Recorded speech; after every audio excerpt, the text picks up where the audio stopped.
Good evening. Have you ever heard the phrase, going blind is an art? Well, I believe it is. Blindness comes in many ways, from birth defects, sudden trauma, symptoms from other diseases, or age-related diseases such as macular degeneration. Some people are born blind and never know the idea of light and can only trust others for a description of color and object. And then there's my story, a parent of a child who loses central vision almost suddenly because of a disease called Stargardt's, named after the German ophthalmologist who discovered the condition, which manifests itself in children usually between the ages of 10 and 20 years. While the diagnosis of Stargardt's disease will have a tremendous effect on the emotional state of the child and the parent, there's a lot of promising news surfacing from the medical community which suggests a cure may be closer than we think. So what is the emotional impact on the child and the parent? First, sudden awareness of failing vision can be devastating.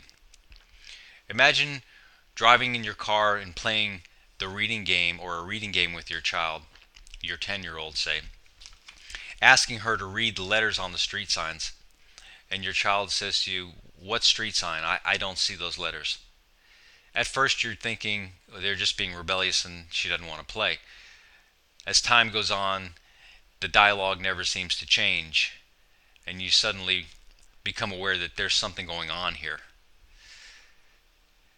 The first appointment to an optometrist may reveal Sarah, my daughter, may need reading glasses, or she can't see distance very well, or the exam may reveal she has a condition or some unknowns which need further diagnosis through a retinal specialist.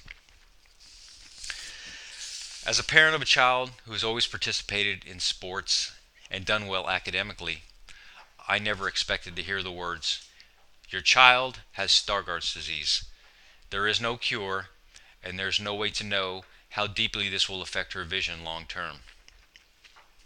How would you feel if you as a parent had heard those words? To say the least, sadness, fear, and many questions in general come to mind. Then we ask, what can we do to make sure our child has everything needed to succeed in life and gain a sense of independence? The research begins. We discovered that Stargardt's is a juvenile form of macular degeneration that affects 25,000 Americans. It targets the retina, which lines the back of the eye, and is most intense in the macula. The macula is responsible for central vision needed for detailed tasks such as reading, driving, and recognizing faces. In Stargardt's, a mutation of a gene, the ABCA4 gene, causes a buildup of fatty pigments throughout the photoreceptor cells and the surrounding cells of the retina, eventually causing cell death. Visual acuity or vision usually declines to 2200 before leveling off. So how could my child have been born with this, I wonder? The doctor tells us both parents must be carriers of this A4 gene in order to pass it on to their children. Well, since we have two other daughters, one older, one younger, we have them both tested as well, and sure enough, a test came back positive for our youngest daughter. Grateful for the information, yet distressed that we have to arm ourselves with it. We delve into a mindset of unity and determination to conquer this condition. Another emotional impact, I may not be able to live independently. It's natural to have feelings of uncertainty and anxiety over what the future holds. It's not uncommon for a child to think negative thoughts, such as, "I'll always be a burden to others because of the things I can't do on my own." Teenagers with low vision, very very susceptible to getting depressed because of a low vision disease such as this, simply because of the fact that, well, all their friends are driving and they can't.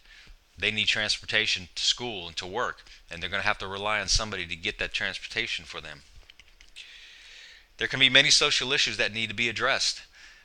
For example, sitting in front of the classroom so you can see the blackboard, or not wanting to use your reading magnification devices, such as the one I have here. It's a simple magnification ball that you slide over the words.